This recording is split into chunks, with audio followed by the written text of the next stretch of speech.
रात 11 बजे मैंने ट्रेन पकड़ी। टिकट कंफर्म नहीं होने पर पहले तो बहुत दिक्कत हुई, पर फिर कुछ ले देकर मुझे AC 3 tier में जगह मिल ही गई। बचपन से ना मुझे ट्रेन का सफर बहुत अच्छा लगता था, इसलिए जहां तक पॉसिबल होता मैं आउट ऑफ स्टेशन जाने के लिए ट्रेन का ही इस्तेमाल करता।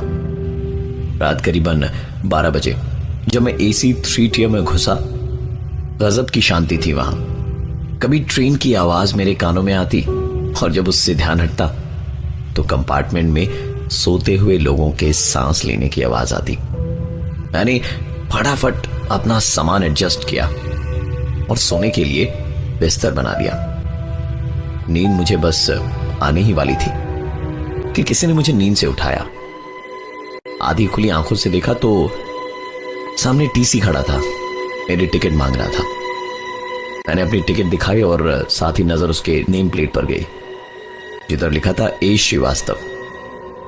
ताज्जुब की बात यह है कि रात 1 बजे उन्होंने सिर्फ मेरी ही टिकट चेक करी और कंपार्टमेंट से निकल गया। आती हुई नींद के बीच में अगर कोई आपको उठा देना तो फिर से नींद आने में बड़ी दिक्कत होती है। मैं अपनी सीट से उठा और बाथरूम गया। ट्रेन करीबन 110-120 किलोमीटर की रफ्तार से चल रही थी। बाथरूम करते वक्त मैंने एक दस्तक सुनी। शायद यह दस्तक कोई बाहर से बाथरूम के दरवाजे पर दे रहा था, लेकिन अगले ही पल मुझे अपनी आंखों पर यकीन नहीं हो रहा था, क्योंकि यह दस्तक कोई चलती हुई ट्रेन के बाहर से शीशे वाली खिड़की पर दे रहा था और वो हाथ मैं साफ तौर पे देख पा रहा था। इससे पहले मैंने आज तक अपनी लाइफ में कभी भी इस तरह की कोई चीज एक्सपीरियंस नहीं करी थी। मैंने तुरंत बाथरूम का दरवाजा खोला कंपार्टमेंट की ओर जाने के लिए। बाहर TC A श्रीवास्तव मिले, जिन्होंने मुझे देखते ही कहा, कब से खटखट कर रहा हूं, लाइए टिकट दिखाइए। मैंने कहा, अभी तो टिकट दिखाई थी आपको 10 मिनट पहले। गड़बड़ हो जाती है, उम्र हो गई है ना, जाइए बर्थ नंबर 35 पर लेट जाइए।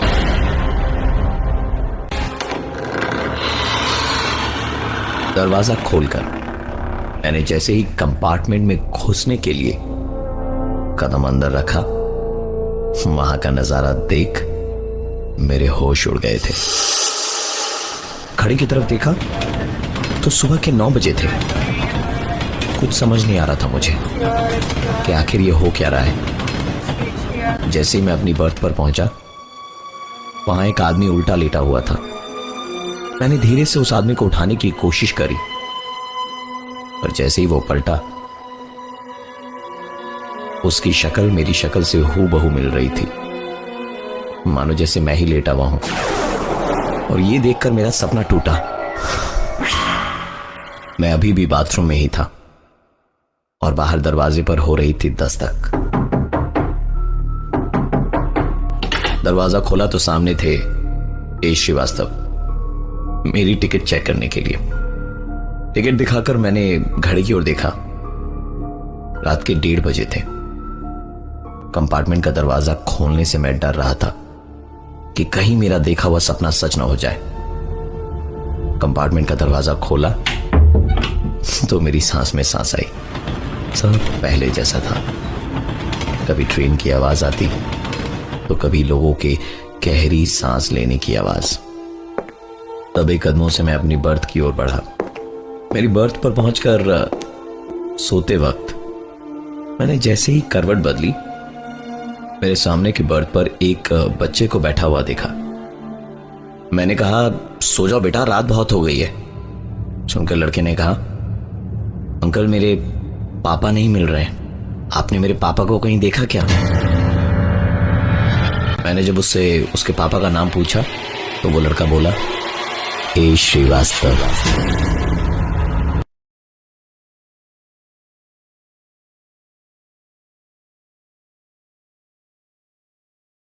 इनको मैंने अभी अभी बाथरूम के दरवाजे के पास देखा था, इसलिए बच्चे को लेकर मैं तुरंत उसी तरफ निकला। लेकिन तब तक वो शायद किसी और कंपार्टमेंट में टिकट चेक करने चले गए थे। बच्चे ने कहा, अंकल मुझे बहुत जोर टॉयलेट लगी है, आप प्लीज 2 मिनट रुकिए ना। इतना कहकर वो बाथरूम के अंदर चला गया और मैं बाहर रुका रहा 5 मिनट तक। जब वो बाहर नहीं आया तो इस बार मैंने दरवाजे पर दस्तक देना शुरू किया। दरवाजा खुलने पर अंदर से बच्चा नहीं, टीसी ए श्रीवास्तव निकला। उसे देखते ही मैं समझ गया था कि गड़बड़ क्या है और मैं अपनी बर्थ की ओर भागा, जहां वो बच्चा बैठा हुआ था जिसको मैंने अभी अभी बाथरूम के दरवाजे के अंदर छोड़ा था। एक तरफ ये बच्चा और दूसरी तरफ ए श्रीवास्तव।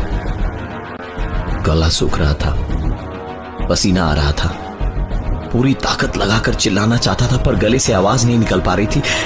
ऐसा लग रहा था मानो जैसे कोई मुझे जोर जोर से हिला रहा हो। आँख खुली तो ये कोई और नहीं, मेरी बीवी थी और मैं अपने घर में ही था, किसी ट्रेन में नहीं। मैंने जो कुछ भी देखा वो बस मेरा सपना था। मैं और मेरी बीवी मेरे इस सपने की बात कर ही रहे थे कि मेरे 4 साल के बेटे की नींद टूटी। मैं उसे बाथरूम ले गया और बाहर खड़े खड़े अपने सपने के बारे में सोचते हुए 10 मिनट कब निकल गए पता ही नहीं चला। इस बीच मेरा ध्यान ही हट गया था कि मेरा बेटा बाथरूम के अंदर है। जैसे ही मुझे ध्यान आया मैंने दरवाजे को खटखटाना शुरू किया, लेकिन मेरा बेटा अंदर से कोई जवाब नहीं दे रहा था। मैंने और जोर जोर से दरवाजे को खटखटाना शुरू किया और इसी खटखट से मेरी नींद टूटी और देखा तो पाया कि मैं घर पर नहीं, ट्रेन में ही था।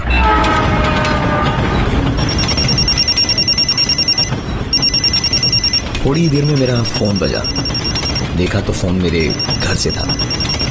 जब मैंने उठाया तो दूसरी तरफ से सिर्फ रोने की आवाजें आ रही थी। ये मेरी बीवी की आवाज थी। मैं चिल्ला चिल्ला कर उससे पूछ रहा था कि तुम क्यों रो रही हो, आखिर हुआ क्या है।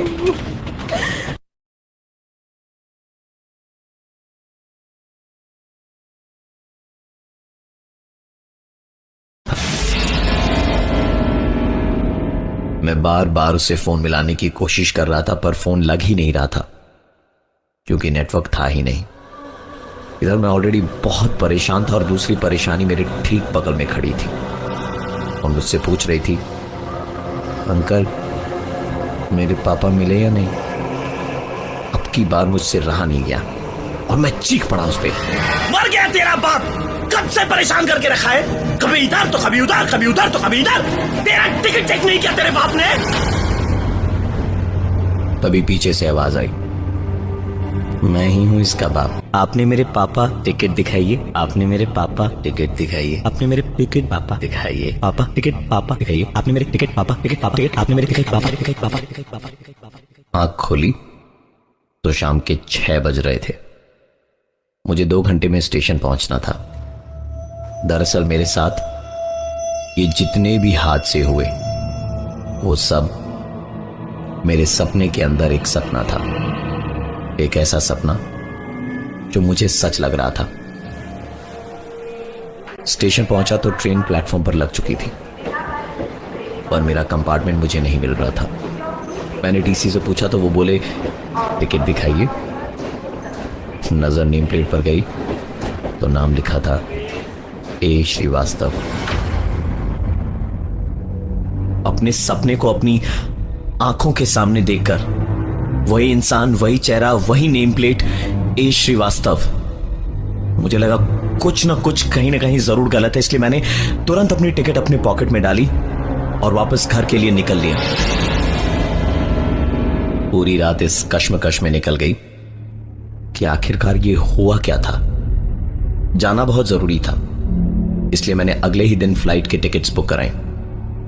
एयरपोर्ट के वेटिंग लाउंज में बैठा अखबार पढ़ ही रहा था कि टीवी पर आती एक खबर की तरफ मेरा ध्यान गया।